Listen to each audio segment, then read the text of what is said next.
Okay. All right. Here we go.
Hey, everybody.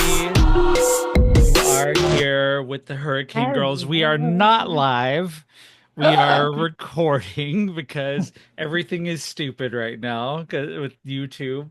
Usually we would be on the YouTubes at Hurricane Girls, and we'd usually be on Twitch at Hurricane Girls, and we'd usually be on my Facebook. But we are none of those right now because it's fucking Trump's fault, and Trump can suck a dick. So here we are. Broke us. I'm joined, and we may start live streaming as we go. I'm going to be just fiddling with it along the way. But right now, we are here.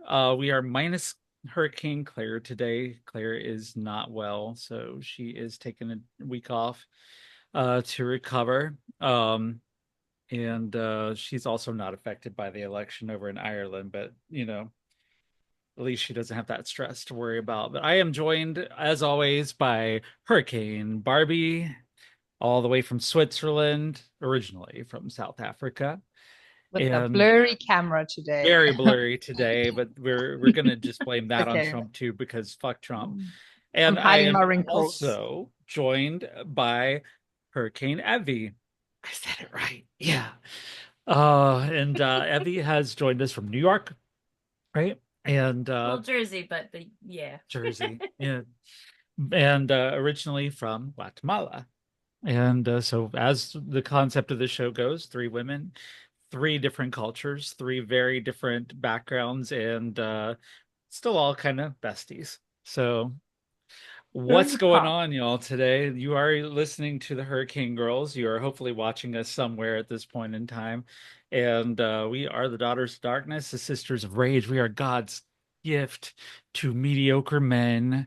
We are nature's happy little accidents, and we make this shit look way too good.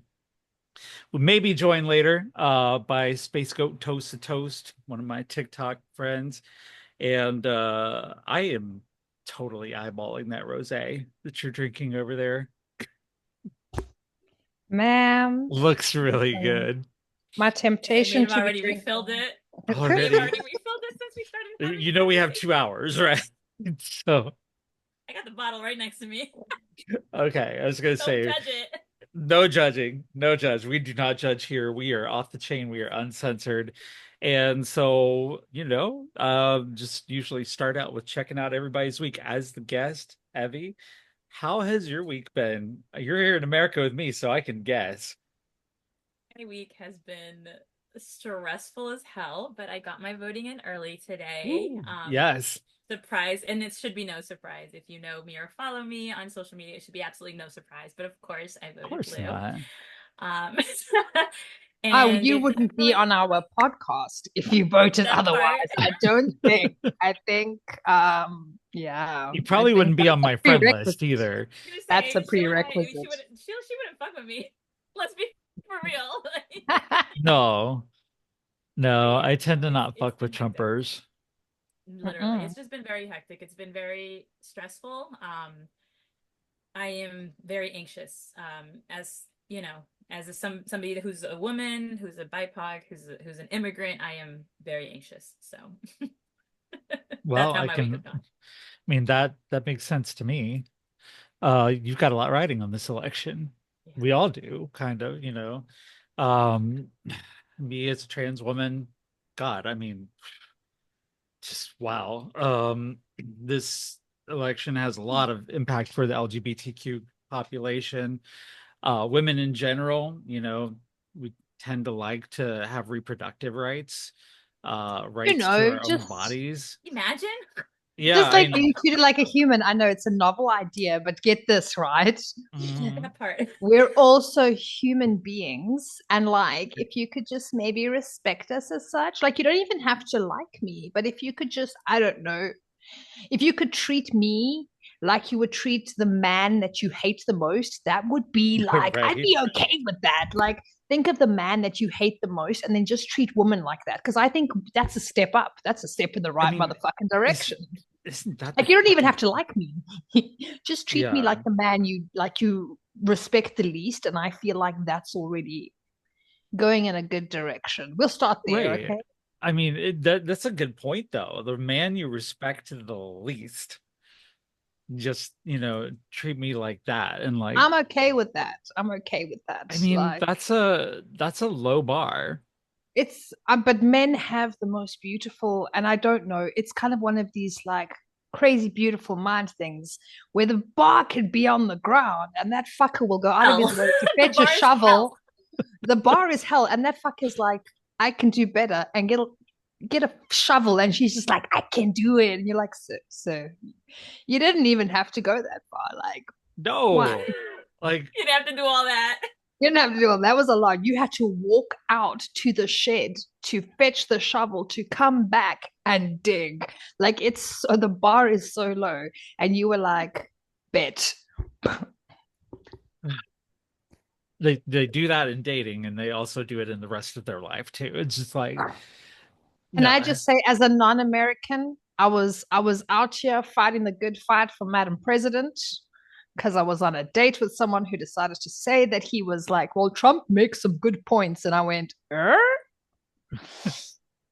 so I've been from Switzerland where I was like, tell me what, tell me what. Oh, that was horrible. No, that was horrible. I was telling you, and I understand why he likes Trump, and I told you guys why.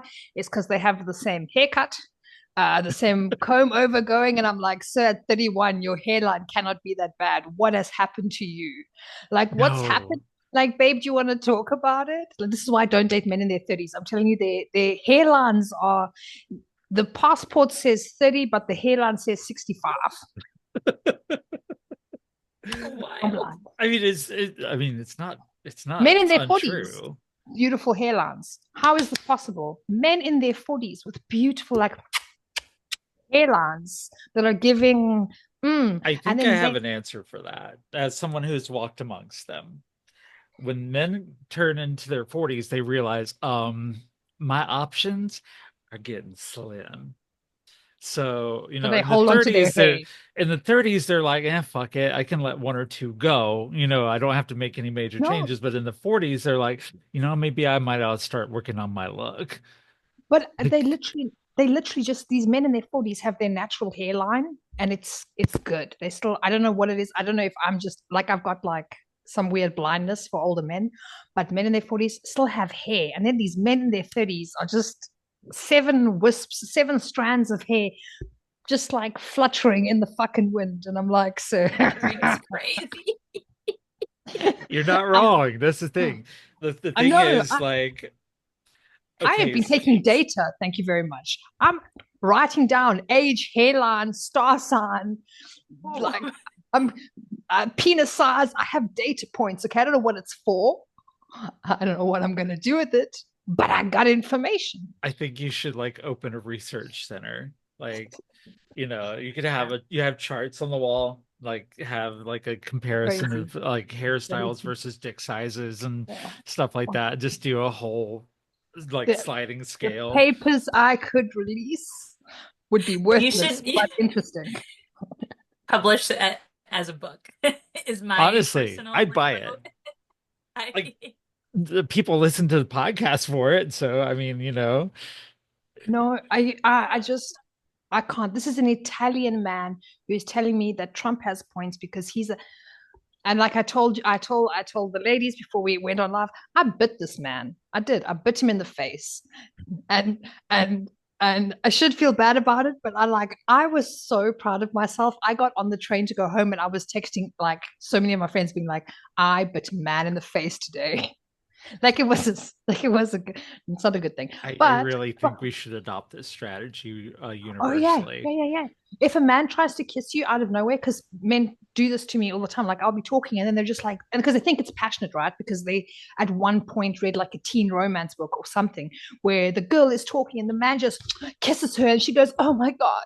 Oh, and she just kisses back. No, don't do that to me. I'm speaking. I have things to say. Shut the fuck up. So I bit him in the face. Don't try and And stick your tongue in my la- mouth, bitch. As you ladies and should. gentlemen, Hurricane Barbie. Basically, me summarized in a This is story. why we've been friends for 4 years here. Yeah. Um, yeah, it's why like Barbie and I have a 5-year pact right now that if she's We still do. single but in 5 years and I'm still single in 5 years, I'm moving to Switzerland, we're getting married and we're just getting it over with.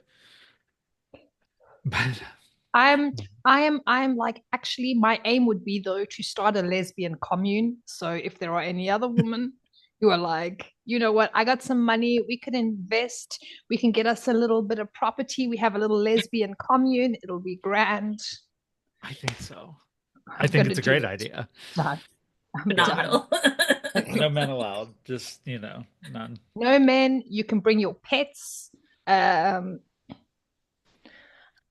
Yeah, bring your pets. I was going to say birds I'm a bit wary of because they are dinosaurs, really, and I don't trust anything that's been around that long, but I can make exceptions. Wait, though, we have a bird in I the know we meeting have a here bird.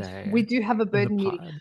I'm fine with them when they're there. Like, but they come up to you and Listen, then they just look at you and they're like, I'm like, you've got an ancient wisdom about you that I don't like. I'm gonna be honest. You've seen some listen. shit. I don't want to know about it. Chicken the Just cockatoo is definitely a dinosaur. 100%. Like Yeah. I'm convinced of that fact. mm, But chicken is the best chicken ever. So Okay. I'm a little biased and a little partial to chicken, but I That's he is mean, my favorite creature I've ever owned in my honestly, life. Chicken So was adorable when he they were is on cute. this He's put away screen now because he early. was doing too much. He was just flying yes. around the office, just doing way too much. So I put him back. That was him chirping just now because he Okay, heard me call him. He knew I was talking about him, so he flock called to me because as far as right. he's concerned, I'm his flock. Okay, so It's like definitely a male, He's a boy, doing yeah. too much, He's flying he's around the he's like room. actually he's like, girl, literally. get your name out my mouth. What are you saying about I me? I feel like I should really tell the story though. So hear me out. Number one, I don't think chicken is straight at Okay. all. And it would make perfect sense that my bird is not straight because duh, like the fuck, duh. But number one, so when I adopted Chicken, we were told Chicken was a girl. So his actual name is Rosie. It wasn't Chicken, it was Rosie. That's what the name he came with. But I knew like the entire like time. I had him for over a decade before I finally was like, I'm gonna get him DNA tested because there's no way this is a girl. Like there's no way. He's a gay boy. Like I knew he was a gay boy. And now my family had like opposing arguments because they were like, oh, he tried to mate and bond with Buddy, who was this funny enough, a little cockatiel, and Chicken is about this big, and Buddy was about that big. But he tried to Chicken is a bond and mate bear. with, yeah. Yeah. And I was like, yeah, I don't think he's a girl. I think he's just a gay bird. Like he's just a gay boy. And when we finally got him tested, it turned out that yes, in fact, I will never forget this phone call. The vet was like, "Hi, Evey, guess what?" And I was like, "What?" He's like, "The boy." And I was like, "I knew it. I knew he was a boy. He was a gay boy his whole life. I fucking knew it." I was like, "Yes, I'm so excited about this. This is the best news I've ever gotten in my life." Honestly, Throw like I was like, chicken a coming out party, like literally. So, get it, chicken. chicken's a boy, but chicken likes other boys. And I love that. That makes That's me the okay. happiest girl ever. It's like that makes absolute sense. 100%. Yeah. I would I never have a mean, straight bird. Duh. no. I mean, I joke about my cat because she's insane. I just think she's got ADHD and autism like I do. And I'm always like, why is everything that I love autistic? I just Same. And I'm like, I'm obviously she was meant to be an emotional support animal because I was when I got her, my doctors were like, no, no, no, like we need to give her a living thing that she must get up and look after before she like rots in bed and dies. Um, so I got the cat, and my cat instead of, and I got her when she was really little because the people who had these kittens were like, well, if no one fetches them, we're going to drown them. So I was like, well, please don't do that. Yeah, yeah, Don't yeah, do yeah. that. Please don't, you know, drown kittens. That would be unfair. That would be unkind. That's unkindly. Don't be unkind. And she was the last one. I got her. Um, and my cat, instead of being a normal kitten and being like, we got to get up, we're gonna play, she just went depression nap. You mean snuggles? And so she's a lazy fucking bitch. She did not help me at all. In fact, she has separation anxiety. She has like social anxiety. She doesn't like people. She doesn't like cats. She doesn't like babies. She doesn't like anything. Um, so yeah, no, she's super weird about shit if I move stuff. So I don't know. Like, why would I get a normal animal? How would I get a normal? The cat distribution system said, give her the weird one. And I have Lola Jane. I mean, I feel like that's fitting though, right? Right. Because same, That's all of my animals are special. They're all just like me, autistic, ADHD, like all of the above. Yeah. So, wait, we've got another neurodivergent on the show. All right. It's yes, just I actually was not diagnosed until my adulthood, because I grew up underprivileged as an immigrant in this country. Underprivileged. I had no access to proper health care. I'm also chronically and like ill with a fatal condition, so technically terminally ill. Most people with my condition don't live past a certain life, like a certain time, a certain, usually 50 years is what it is. But I was diagnosed with ADHD first. I think I was 19 years old and in college, and then diagnosed with autism probably in my 30s. I'll be 42 in January, so I'm aging myself here. I'm letting everybody know. 42 in January, in fact, 48. which almost I It's the still baby can't 33. right believe. here. I still can't believe that. Wait, how old are you? I am nearly 33. Ha ha. I am the A baby. baby. You are An a baby. absolute baby. I love I'm a that. baby. But I mean, for me as well, I mean, so ADHD I did get diagnosed with like when I was very young, and my mother went, that's rubbish. That doesn't exist. Thank you, mother. Why would that Um, not exist? why would that not exist? She doesn't believe anything exists until she has depression and anxiety, and then it's very serious. And I'm just like, Of you're fine. course. And then it was only as well for me, sort of like around 30, 31, that my psychiatrist was saying, he was like, oh, yeah, but like autism. And I was like, I don't have an autism diagnosis, sir. And he's like, well, I mean, do you need one? And I was like, rude, actually. Could you? We're Right. not here to, we're not name calling. Why are we name calling? I'll call you names. Don't be rude. That's unkind. Um, but what? And then I think about myself like growing up, and I look at stuff and I'm like, y'all could have figured this out. I mean, and my son is also on the spectrum, and for a very long time, I was just before my doctor went like, you're just like also autistic, right? Because I was just like, him and I are twins, like we do like the same weird stuff, um, like we don't eat like orange and yellow gummy sweets, and we don't do this just because we're weird twins. And the doctor was like, yeah, aren't those the things that they said made your son autistic? Like, weren't those signs of the autism? And I was like, um yes, but that's like irrelevant. So just screw you. Actually, rude. Ugh, the way I feel that in my soul, because like my children were all diagnosed very early on. My middle child was actually nonverbal for until a certain age.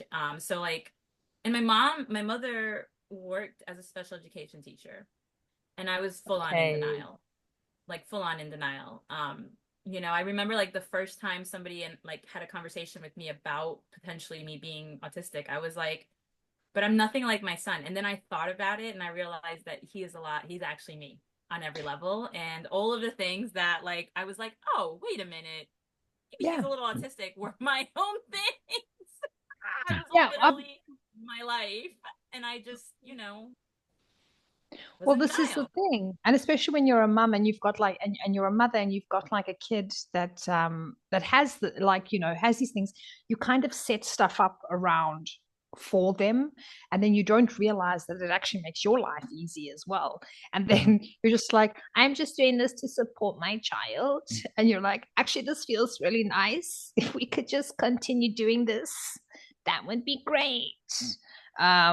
So yeah, I realized that a lot of the accommodations I made for him just made my life easy. And I was like, I could also just do these accommodations for myself.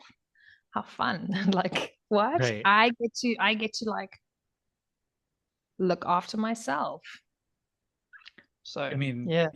it's I mean, we do make these adjustments as parents for our kids' benefit, but that does necessarily, often make our lives a little bit easier to handle.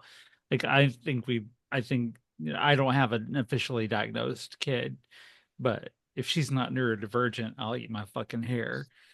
Like, she's just No. that's how she is. Yeah.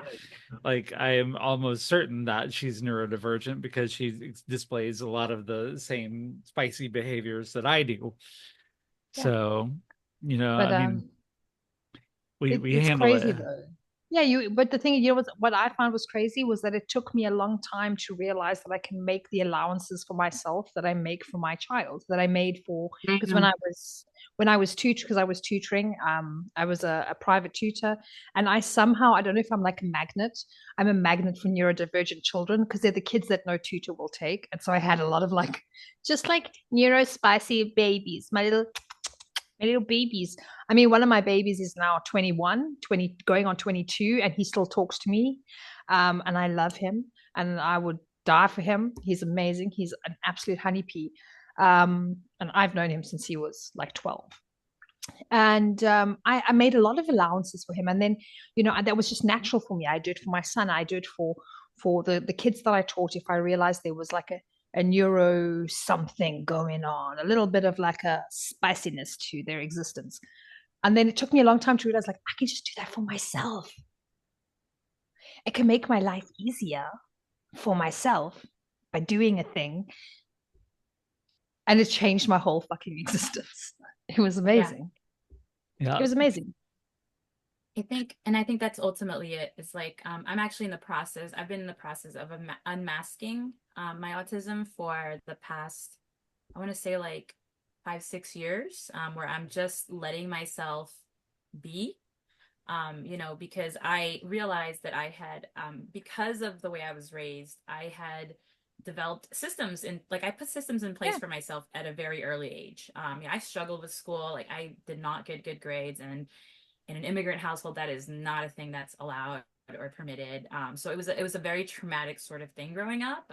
We didn't talk about it, but I knew something was wrong with me. I just didn't know what it was, and I remember feeling less than and feeling, a lot of self-hatred and a lot of disappointment. But the reality is I'm not stupid. I'm actually quite intelligent. I just learn differently. And so I set myself up with those systems very early on. I figured out what helped me and what didn't help me because I didn't have the access to the diagnosis or the help. And I Yeah. didn't, I couldn't benefit from state aid because in the United States of America, if you're not, back in those days, if you were not a citizen, then you couldn't have those benefits. And I was undocumented. So, it was very difficult to even understand why I was struggling so much. Yeah. And then I got a job working for my like childhood pediatrician who I ended up working for many years after that. When I was in nursing school, and she was the one that was like, "Hey, can we talk?" She was like, "I think you're first of all have severe ADHD." She's like, "Because you're brilliant, but also like you struggle."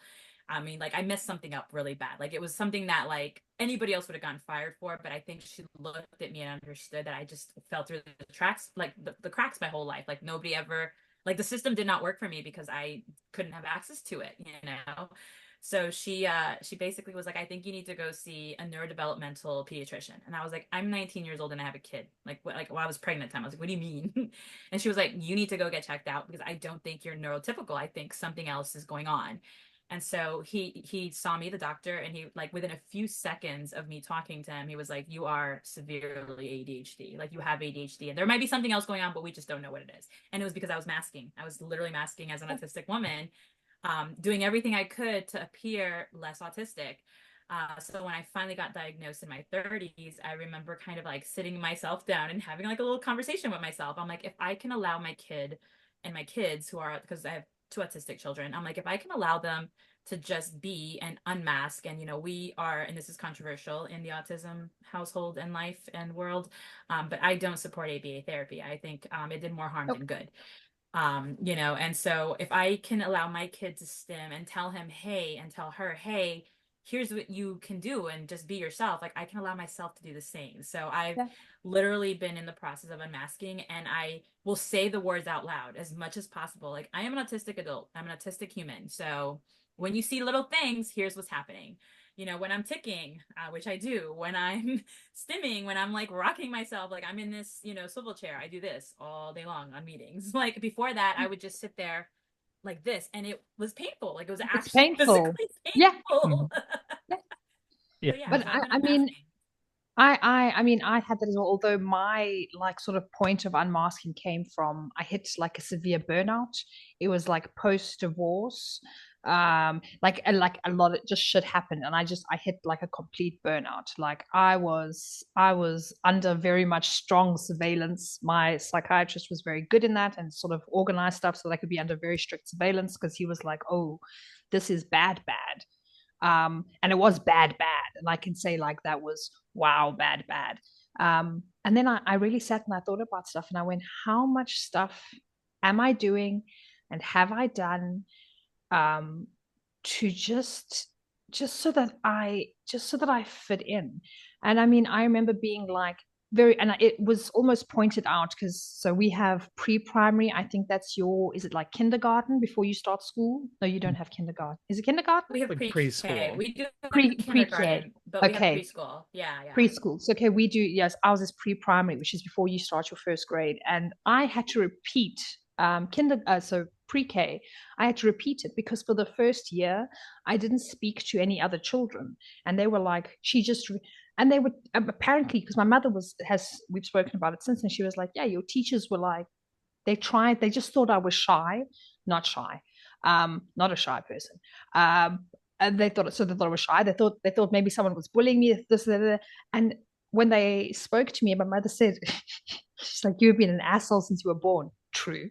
Um, but I literally was just like, I don't want to play with the other children because they won't play my game correctly. Like I didn't like it's my game. And if you play, then you'll have an opinion. And I don't want you to have an opinion because this is the way that it works. And so it's like it was almost like at that point, like I from very young got taught to like you have to behave in a certain way, and then that was the same in friendships, relationships. I again then had this whole idea of you have to have friends or they think you're weird. And then when I went to high school, I thought, well, high school they won't give a damn, right? They'll just let me be. I didn't have friends because I didn't want friends, because I didn't need friends, because I was just like, go away. Um, and then I got dragged in by the school psychologist because I think they thought I was like gonna, burn down the school or something because she's a psychopath, and which 13, 14-year-old doesn't want friends. And I was like, oh, for fuck's sakes. And so I had to make friends. And it was just, it was like my whole life. And even in my marriage, I became so good at masking to the point of I'm very socially adept, and I can be extremely like, I watch people, I can pick up on little things in people, but it's because you're always in like this state of panic of you feel like the alien in the room. Mm. And if you just do something, or you don't do something, or you just do it wrong, everyone is going to realize that you're an imposter and you don't belong here. So you become so excellent at playing these roles, and you have all these like masks and this way of being. And if you speak to like people who knew me, you could have spoken to like 8 different people from, I call it my old life, from previously, and they would all tell you something different about me because I was playing the different role in the different ways of where I am and who I am and blah blah blah. And I hit this burnout, and I went, you know what, my son doesn't mask. He's hilariously honest. If you invite him to the movies, he just goes, Thank you so much, but I just don't trust you not to talk during the movie, and I feel like that would ruin the experience for me. Which he's just, I've taught him to say it nicely because otherwise he'll just go, I don't want to do that with you. And I'm like, no, no, love.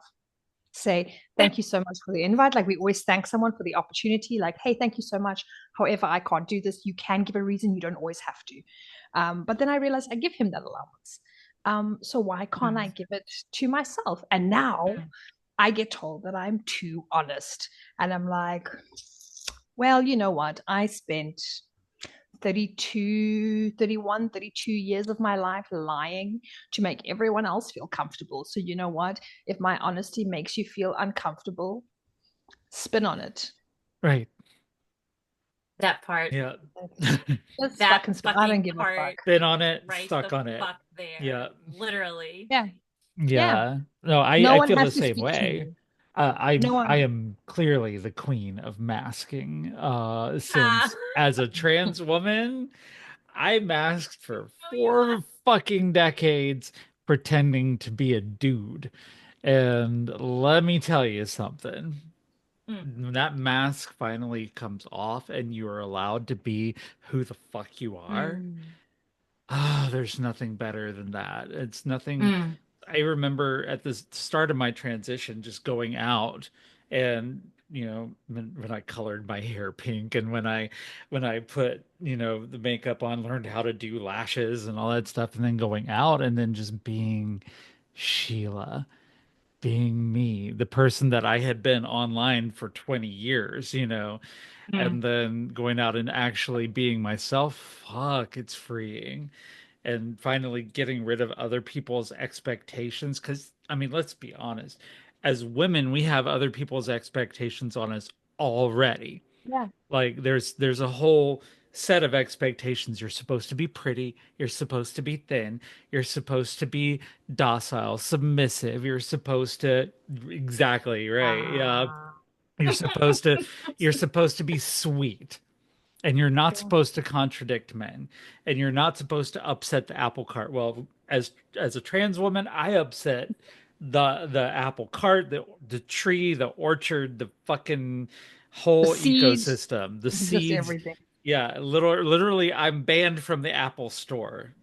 I mean, it's like, I'm not allowed to do any of that, but Mm. if I don't do that, like, and I feel like this way is, also with my neurodivergence, my CPTSD, my my chronic depression, everything that I've had to mask has been to further and deepen the disorder, and make it even that much more difficult to survive it. And I don't think we can continue to mask all the time and still make it. Like I like how you talked about being honest because nobody, women, we're not supposed to Oh, be yeah. honest, you know, and you're Just you're you're super honest. I'm fucking honest. But you know what? It's and Mm. I was like I was thinking about it now, and I remember sort of this was in would have been early May this year. So for me, this is all very new. Let's keep in mind that I am turning 33 in what, 2 weeks ish, 2 weeks, two Ooh, or so birthday weeks. time. Um, and I was in an 11-year marriage, then I was in a 1-year relationship, and blah blah blah. I then had a divorce in December. I had a breakup in March. I moved to a new apartment. It's the first time I'm on my own, and I had this, and blah, blah, blah. So it's like a lot was happening. And it was a guy that I was seeing this early May. So this is all new. Um, and oh, bless him, absolute sweetheart. And his nickname was Sunflower. He was so cute. He was lovely. Didn't work out, which is fine. But I remember we were sitting on his balcony, and we sat on his balcony in the evening, and we'd sit up there until 2, 3 in the morning. And him and I, like, I was just like in PJs. I had a blanket wrapped around me. I had no makeup on. My hair was up. And him and I were arguing. We did not arguing as in fighting, but we were disagreeing about stuff. And we had this. He came from a very different world than I did. So often we have these like clash of opinions. And it was actually both of us seeing each Mm. other and just speaking. Mm. And I sat there and I realized, I was like, whew, it feels really good just to be me. And I actually burst into tears, and he got a fright. He thought that I was now upset. about this like agreement, disagreement that we were having, or this, exchange of thoughts and opinions, because we never actually really fought. Um, and I actually cried and I said, I feel so seen in this moment for the person I am and not the ideals that I'm meant to be. Because, yes, as a woman, you are meant to be docile and submissive and cute and coy and quiet and not have, like, I am admittedly a bit of an extreme personality. I can be very aggressive about shit, and I'm very aggressive about my like point, and I'm rah, rah, rah, rah, rah. And he didn't he didn't see that as bad. That was just who I was, and I felt so seen in that moment. And I was just like, I burst into tears because it felt so good. And I said, I Yeah. absolutely love this. He thought I mean, oh, I'm getting sick as well. He did think I was mad. Of course. He was like, that is, he thought it was so funny. He was like, you're crying. But yeah, it was just, I think you have like a moment. I'm sure for you, Sheila, having that moment of feeling seen, going like, Yes. oh, like as a woman, and for you, Evie, as well, having like moments of where you actually just feel like you don't have to hide and you just get to be. And it's so good. Like you throw everything else away and you're like at the core of it. It doesn't like everything else doesn't matter. I'm just me right now. And when you have your whole life hiding from that or having to hide it, and you have that moment, I just, it's gross. It feels like weird and horrible and wonderful and bleh. Well, you give that moment to me sometimes too. It was just, a couple of nights ago. You saw me. Like, there's nothing that's about this woman that's not perceptive. Like, she knows when I am at a critical point in my life, because if I am ever feeling suicidal or feeling like, relapsing or something like that, this bitch just appears I in my was yelling phone at you on the phone. I was and yelling at screams her on at the me in phone. the middle of a fucking Dollar General, like, Mm. no, you I are not going to was. drink tonight, Sheila. Yeah, no, And I was mhm. yelling at her. I was like, "Do you want to be stupid now? Do you want to be like a dumb ass now?" Like, no, bitch. We're not being stupid right now. Madam President, I think fucking not. Yeah, Yeah, no, I was yelling at her. I was like, "Don't be a I'm a don't be a dumb recovering bitch." alcoholic for the Hmm. record here. So I Hmm. have an allergy with alcohol. It affects my elbows, that it makes Mm. me pour more drinks into my mouth, and it also affects my legs. It causes them to spread. So I alcohol is definitely not a drug for me. Um, so she's just like, no, you're not going to drink. You're not going to fuck up a year and 8 months of sobriety, Love and that. and I'm like, okay, you're right, but I like there's that other thing too, and she's like, no, you're not going to do that either. And I think Mm-mm. we are all sort of in tune with the same trauma, Yeah. like because I'm the child of Mm. narcissistic parents, and so I am like I thought growing up, I thought I had a superpower. I thought I was a fucking empath, because like I'm like I can sense people's emotions before they happen. And I'm like, somebody set me down and just like, no, Sheila, you just were abused so much, you're waiting for it to happen. And you Mm. looked for all the signs and you know when it's going to happen because you can see them telegraphing their moves. You And can I'm read like, it. yeah, that makes a lot of sense because even being neurospicy, like in a lot of people with autism or neurodivergence, they can't read people. I can read the shit out of people. Yeah, Like I can see what's coming. I may not know how to respond appropriately, but I'm gonna definitely see it coming Mm. there. And it's just, we being part of a marginalized community. When you're a man, you can get away with it. Nobody gives a fuck. You can fuck around. You can make a mistake. Everybody's like, it's okay. Boys will be boys. yeah. It's You know okay. No, what? just His try it his again dick next and time. his balls were itching. That's why he was being an asshole. And you're like, what the fuck? How can he do this? Like, this is not fair. Why do Right. men And they're just like, well, woman, you should just always just Just be. let him have his way. Yeah. I think what you spoke to, Sheila, is is so important. I literally was trying like to fight back tears when you were talking. Because I think we've had this conversation, you know, not everybody. I'm gonna cry. Woo! It's okay. We got you. Going through it. Give me a minute. Not everybody can hang on.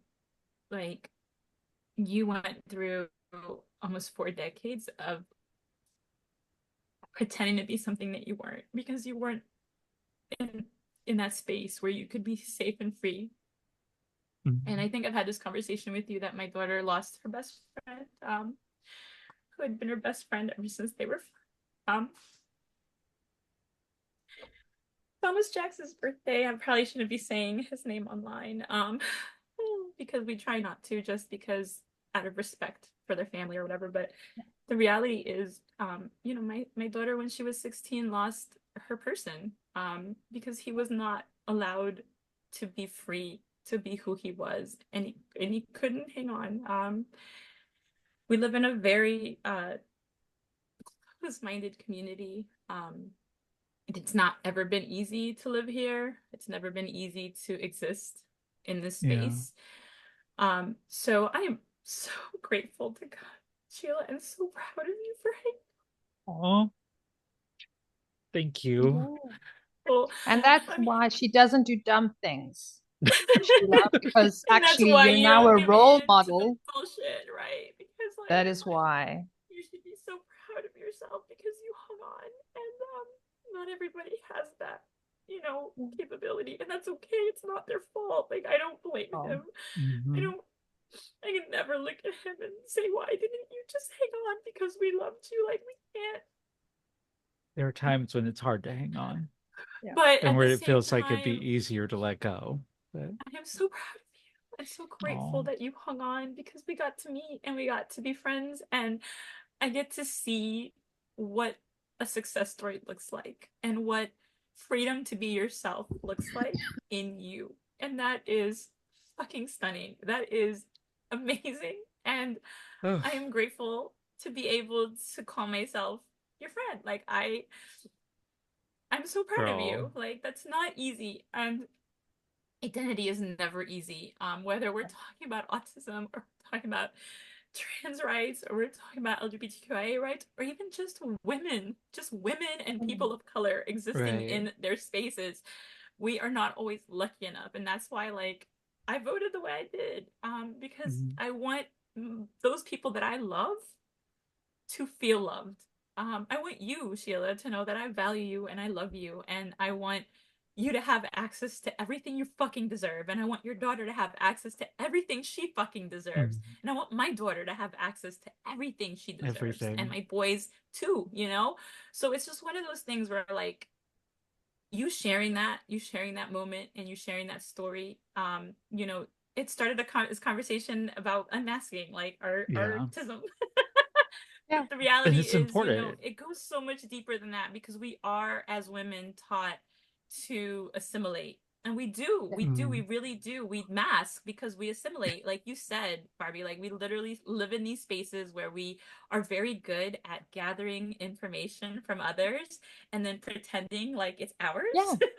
Right. Like, we just person put smiled out literally at this moment, so I should smile at this moment. Or this person got this reaction when they walked up to somebody and were like, hey, and said the following. So like I should do that, even though we're maybe struggling socially in that moment, even though we're like, this is a lot, this is overstimulating, there's so much happening. Oh my God. But like at the same time, you know, we are living our truths. And I think that is the most beautiful thing ever. And I am so proud of us for that. Like I'm so fucking proud of us for that because it is not easy at all. Whether you're 43, 42, 42, I gave myself an extra year, fuck. Whether you're almost 42, or, you know, or over 45, like, hey, like, we're living our truth. And Sheila, you fucking hung in there for 4 decades. Like, you should be so proud of yourself for that. And yeah, like, I can't, and you're not gonna be stupid over some bullshit because it's not worth it. It's not worth it. No, and I'll fucking fight you too. I'll fight you too, gosh, girl. I'll come for you too. Like, I love how I get the little New York in there. You know, like I'm gonna come fuck you up. Yeah, you know, I'd be tugging it away. But it just came out because dead ass, I'll come for you. Like, Right, like you're just 8 hours from me. I'm no, coming. literally. Listen, 8 hours is nothing, child. Like, please. Do you live in the But city no, or no, so I don't live in the city at all. Thank okay? God. Ah. I live out in the middle of nowhere. Unfortunately, I live in Trump country. Oh Yeah. Um, no. but but I live in a beautiful community. My community is absolutely stunning. I live out in the middle of nowhere. About 15 years ago, almost 18 actually, we moved out here because where I live has the best special education system, and so I knew that my son needed extra help, and where we were, he just wasn't going to get it. There was just too many people. It was too many kids. Like he was just going to be a number, and here he got one-on-one help his whole life. So he is who he is today because of the school that we went to. So I always say that, and I'm grateful that we live out here. I think like a lot of people that never would have known a lot about what it's like to be an immigrant BIPOC human in this world, especially in this country, would not have ever understood what it was like without us living here. So I think that Right. at the end of the day, it's a good thing. They got to experience life differently because my kids are just as vocal as I am. Like, I definitely spawned like little mini me's, and I'm so sorry to the world for that, but also fuck that. I'm not sorry. Like, No, not sorry at you all. know, and they, were the at the forefront of that battle of fighting against the book banning, of fighting against, rhetoric that's hateful and ignorant. They were at the forefront of fighting for LGBTQIA rights, for fighting for women's rights, and making sure that everybody has the access that they deserve to the education that they deserve. And that includes sex education, because sex education is an education, and Mm. LGBTQIA education is all of the above. So we are very lucky, that they were so vocal. Now, does that mean that they encountered a lot of issues? Yeah, unfortunately, my kids did. One didn't because he's very light, like I am. The other ones weren't necessarily so lucky. However, and my daughter, I feel like got the brunt. And I won't speak for her, but I feel like she definitely got the brunt because she is so vocal. All little 4'11" of her, like 4'11" Yeah. of her. But Is a that's the fighter. thing. A Fighter. vocal woman, what happens when you are a Yeah. loud woman? What happens? And it's No, Mm. and a sad, vocal right? brown woman at that, like And a homegirl. I mean, that's the The thing here. Like, audacity. you definitely, we talked about, women's issues, but you also are dealing with being Latina. You're being, you're coming from one of those countries that Trump always likes to talk about, The shit stealing, on. taking our jobs, and coming counter. in, ruining our economy and all that stuff. And it just like, did you know you had that much power, like to just Like, come in and fuck our girl. whole You know economy? what? I'm gonna smile and say yes, because as a woman of color that's an immigrant that came here fucking undocumented, because I don't say the word illegal, there is no illegal humans No, in there's not. stolen land. Number one, this was our land before it was theirs. Number one, as a woman of Mayan descent. But number two, also the reality is I'm a business owner. I successfully own more than two businesses. So I am giving to this country more than many of its citizens are. Yeah. I've been paying Mhm. taxes my whole life. As soon as I was able to get a job, I got a real job and paid taxes like 100%. So it's one of those things where it's been really cool to kind of be able to say those words out loud. I'm a fucking woman CEO that happens to be an immigrant that came from a country that this country obliterated. Let's be for real. Like, I'm so proud of that. I'm so fucking proud of that. And that doesn't mean that I haven't failed. That doesn't mean that I haven't fallen on my face 20 million times. That doesn't mean that it has been an easy fucking journey, because it hasn't. I came from nothing. I was raised very, very underprivileged. We were hungry. We didn't always know where we were going to live. That's a very real thing for us immigrants. Like, we don't always know where we're going to land, but we land on our feet, and here we are. And I raised three kids that are doing incredible things. I mean, my oldest is almost done with nursing school. My middle one is biomed major, music minor, and my daughter is going into animation and design. So I did something right. The fuck, they're all in STEM. I did something right. You know what I mean? Right. And we're all musicians too. So I gave them what I needed to give them, and this country did give me a lot.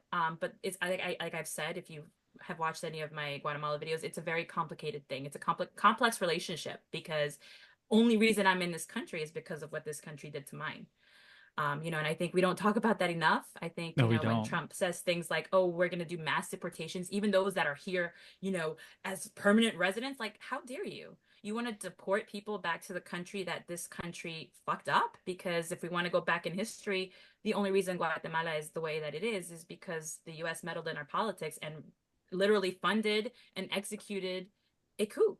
They Mhm. removed the democratically elected president from power and installed a right psychotic authoritarian that genocided my people. So at the same time, like, yeah, I love this country and it gave me the opportunity that it did. And yeah, I'm a business owner in this country and I'm making my mark in this country, but I'm only here because we would have been killed in our country because of our upbringing and because of our background. I am a direct descendant of the first president of Guatemala. So because of that, we were marked people. And when the US came and literally funded a coup and executed a coup with the help of the CIA in my country, we had to leave. And so I crossed the desert. We walked, we crossed the Rio Grande and we fucking came to this country the way that they want to call us mojadas or whatever, in English, I think the word is wetback, whatever. I hate that word Oh because fuck God. you. Like, Yeah. we came here because we had to. I had no choice. My dad had no choice. We would have been murdered. He would have been murdered. Easily, he would have been murdered. And also, my dad was vocal.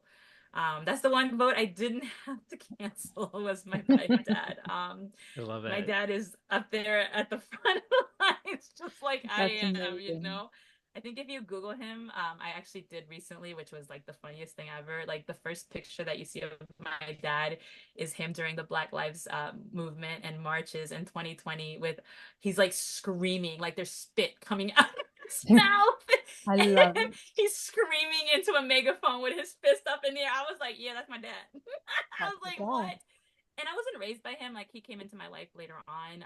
Unfortunately, it was not necessarily the best relationship at first. But my dad, I forgive him, and at the same time, I feel like it was who like he birthed, like he fucking.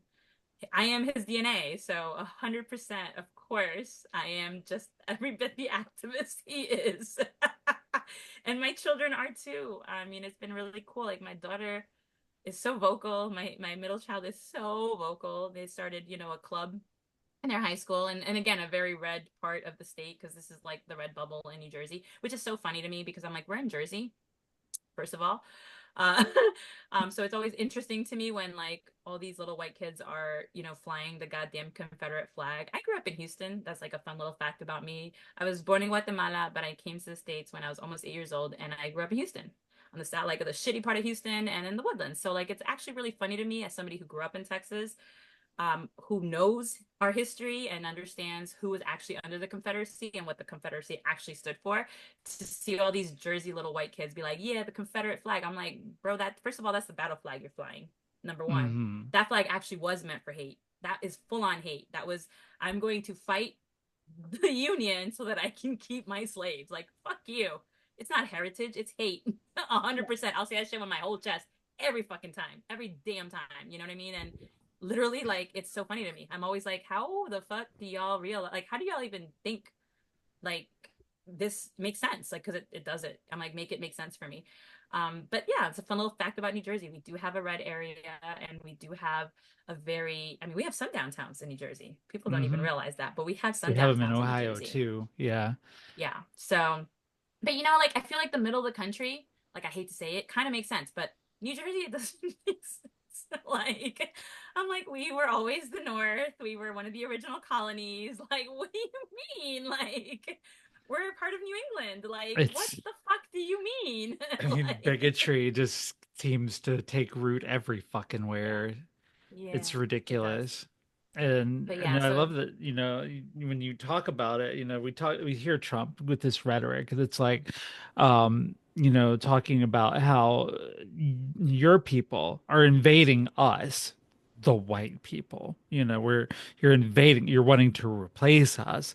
And like you mentioned, like we've been down there fucking shit up, like, Venezuela, Guatemala, everywhere else, been toppling regimes, been uh and imposing tin pot Mm. dictators, and just like then we're just like super upset that you're like, hey, I need a place to stay because you came and fucked my shit up.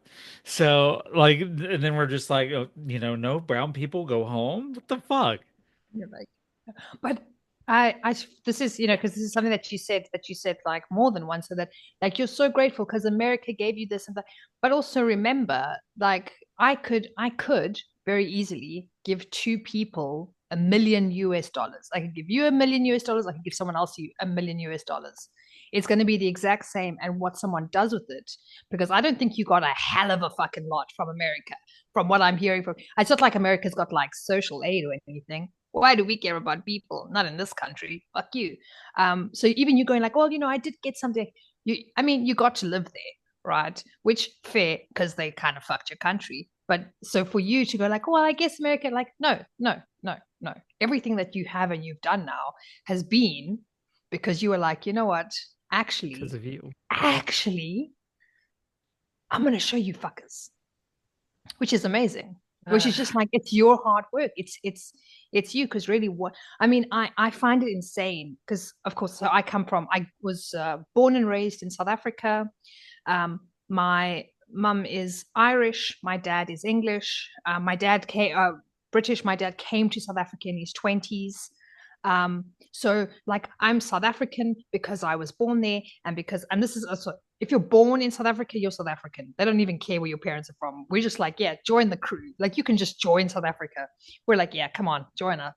Um, but also now I live in Switzerland, and so I've got a bit of like a mix of everything. But I still think it's so insane. Like America is that country where you can be so wealthy, and if you get cancer tomorrow, you can like become fucking homeless because there's no like social net.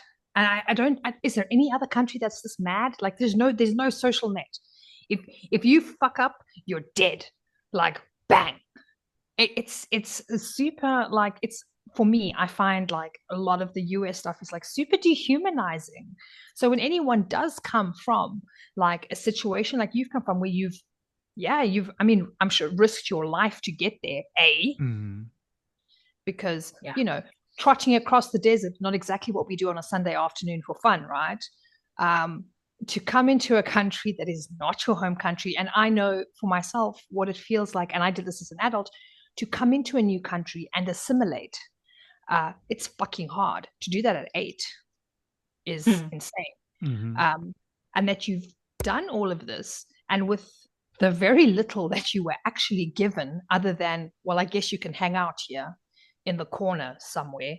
um, they haven't given you a lot, and yet you're Here sitting and you you're are. like, here you are. So I don't think America did all that much for you, girl. Like, I'm gonna say it's a little bit of inner fire.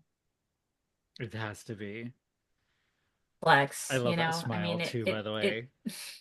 Just flex it. thank It's you. okay. You can flex Just it. flex. No, be fucking arrogant. I told. Love you guys. You guys are so No, I think we might have it's lost Barbie here. I think we might have lost Barbie. But yeah, Yeah, it's just To it's one of those things there where she is. there's Barbie. There we go. Yeah, okay. no, it's very complicated. It's very complex because when you call some place your home for enough time, and I've called the United States of America my home for over 30 years. Hmm. So when you call somewhere home for as long as I have, you obviously have an attachment to that place, regardless of how toxic it is. Like, Yeah. it's like, Yeah. I hate to say this because I like actually hate to say it, but it's kind of like I've been stuck in a relationship with America that necessarily isn't the best at times, but at times, like, it love bombs me, and I'm like, oh, hold on, like, I can do this. Like, I love here too. But the reality is, it's a very complex situation and a Hmm. situationship, if you will, because it is. It has. I think who I am today. A lot of who I am today is because I was raised in this country. But at the same time, a lot of who I am is because of what I endured from For this Yeah. country sure. too, if that makes sense. So Total I think sense. Yeah. it's complex. It's complex. I love this country. I actually do, and it's fucked up. I know. I hear myself, and I hear myself all the time, and I say this on videos, especially on TikTok, all the time. Where like it's hard to even like rationalize it to myself. I have a friend, and I'm gonna shout her out. Shout out to Mariana Travels. Go follow her on TikTok. She's killing it. She moved back, and she was actually born here, but she moved back. And it's like an ongoing thing. And the reason that I went off on the fucking tangent that I did that day that you saw those Guatemala videos, Sheila, was because somebody told her like, "Oh, you got deported." That was the comment on her like why I moved back to Guatemala video.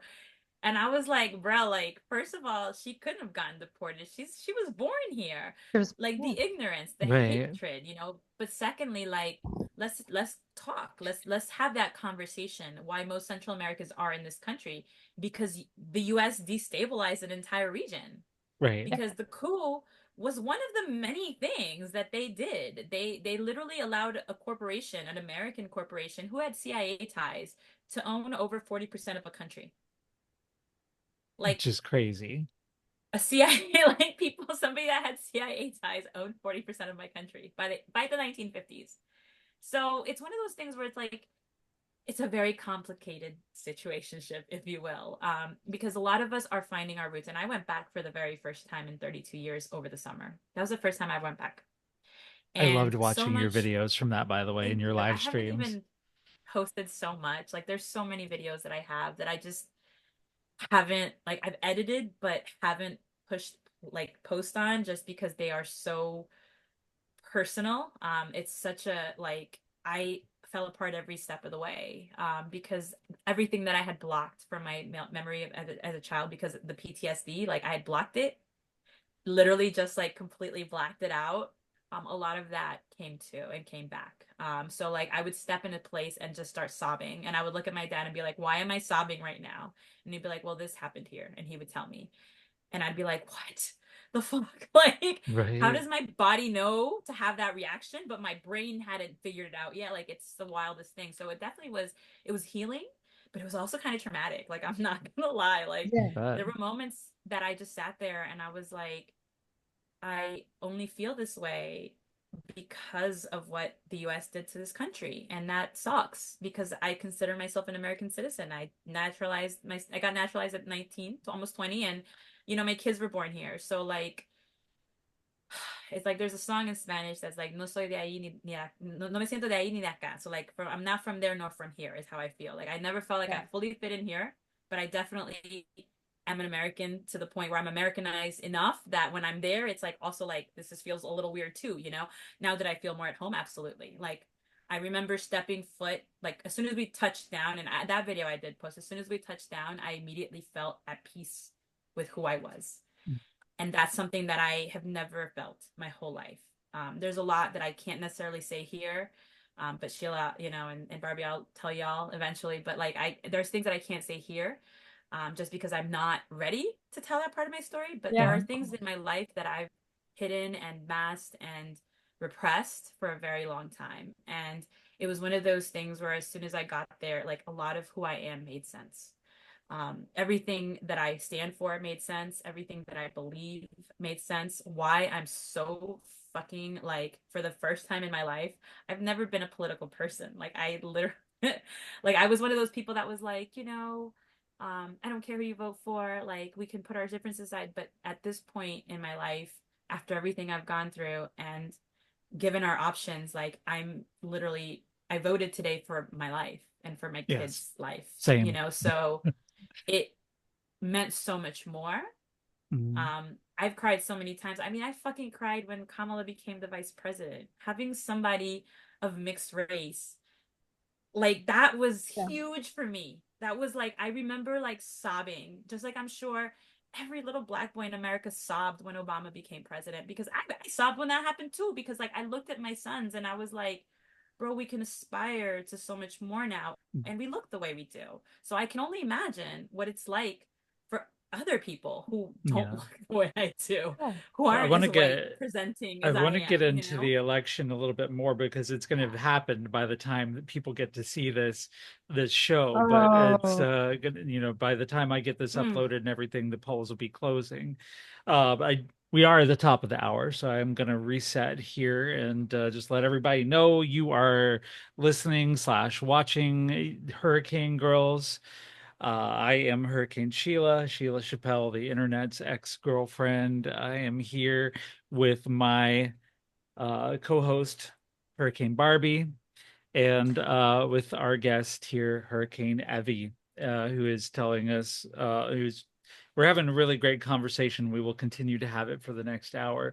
But we are the Hurricane Girls. We are the Daughters of Darkness, the Sisters of Rage. We are the Goddess's Curse upon mediocre men, and we are nature's happy little accidents. And we are here making this shit look way better than it deserves to be. So, we will be on Spotify and we will be on YouTube later when I get this uploaded, and we will be on Apple Podcasts for download. We're not live this week. We won't be on GCPR this week because of election coverage. We're not live because fuck YouTube, fuck Twitch, and fuck Facebook all together in their nice little shitty little asses because apparently they're very transphobic and misogynist today. So we're here, we're talking, we're actually we've diverged a little bit from our usual Mm. debauchery, but we are talking about things that matter. this is Mm. important. It But matters this is for Yeah. part of women. this is part of See, womanhood, and there this is is always what Claire would have scolded us about right now. She'd been like, "Listen, I'm gonna be sick on the day when you talk about important shit." Like, yep, she's gonna kill us for this later. she is going to. But yeah, if We could you do it But all this over is again. but I part of it. mean, I was gonna say we're gonna have like Evie, I have to have you like we have to have you come back with at least some sort of Yes. regularity here because you're absolutely yeah. fucking amazing. And you know, I've been like Hmm. when I kind of narrowed down people who I wanted to ask to be guests, I thought because we were going a little bit far here. We started with somebody, who'd been on TV and been a little bit famous to get a little popularity, but I had been like, we need to get some porn stars on here. you know I need to get something that was just gonna just be outrageous and get listeners, but also Yes, I we just should. started thinking Oh, along the way. 100%. I'm like, along the way, I started thinking, basically we do need, and Claire contributed to this a little bit. Claire was like, we need to talk about, women's issues. That's what we started doing, and like elevating the voices of the women around us. And like you have been, Evie, you have been a presence on my TikTok for Mm. quite some time now. I don't even remember how we connected. Like, I don't remember if it was you that followed me or me that followed you, Yeah, or we just kind of met each other. Like, I followed you. you It came followed across me. my For You, and it was very early on in your transition. Hmm. And I was like, you said, I can't remember what you said. I don't even remember what video it was. I'd have to like go back in time, but I remember looking at you and seeing you. And I was like, I literally was like, instant follow. You are fucking amazing. And I can't wait to watch your transition. Like, I can't Hmm. wait to watch you live your truth. And you followed me back. And I was like, I awesome. And then did I got to watch you become who you're supposed to be your whole life. And that was the coolest fucking thing ever. what I Like, saw when that I was it. followed you back. I was like, oh my God, I love her fucking hair. Like the My curls and everything. insane ass. Yes, I love her hair So and much, girl. and the way you smiled Thank and, you. and listen, oh my God, your laugh. I My can't. insane. Your laugh is one of the most contagious laughs on earth, and I am fucking here for it. Like you made that one video where you just got cracked up over something your friend was saying about her boob job, and I promise you I've watched that video 100 times because it just it just makes me feel good to hear you laugh. And I was like, listen, no, like, but you also at the same time, you're gorgeous. Let's get that out of the way. You're absolutely gorgeous, smashing gorgeous. But you also have something to say. Like you have a lot to say, and that is who I try to network with, follow back with, and then talking about things for this show, like, we're hilarious here. We're fucking ridiculous sometimes, We but are and ridiculous. I felt like, I love it's it. like, obviously this is somebody that we need to talk to. And I know Leslie, I don't think or Barbie, sorry, I keep forgetting Oh, screen names, I mean, everyone Barbie, can know Leslie, my real whatever. name, Barbie, Leslie. I'll post my address. Who wants to rock up here? Like You want my when government name? you want my full government name, you want my address, you can Government like I name. rock up here. I Like go let's by my fight. government name on TikTok. I'm Sheila Chappelle. That's my actual literal first and last Ah, name. It wasn't when I started, but along the way, it became But it's who you legal. are and who you were. So Right. fuck it. It yeah, became legal and it was already my brand. So I was like, okay, fuck it. I'm just gonna leave it like this. I'm not gonna edit myself. I'm Sheila Nicole motherfucking Chappelle. Right. I am out here and show up in Toledo if you fucking want to. Like, yeah, yeah, that's fine. But That part. yeah, I just like the fact of speaking our mind and doing things that people are not used to. Number one, trans women doing that. They're used to being able to say, well, sir, hey dude, get back in your box, and it's like they're almost shocked when I say, oh, that's cute. that's cute. Yeah, That's so like cute. Say that they're like, again. I want to hear it again. right, they're like, you're a man. Okay, what else you Oh, got? Come on. what's that? What else you got? You have a penis, and I'm like, so does half of the population, Population. literally. Yeah.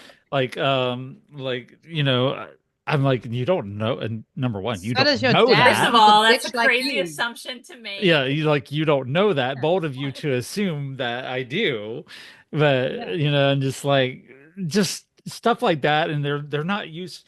They think that we're like little delicate flowers, that we're going to shrivel back up, and oh no, I'm having dysphoria now.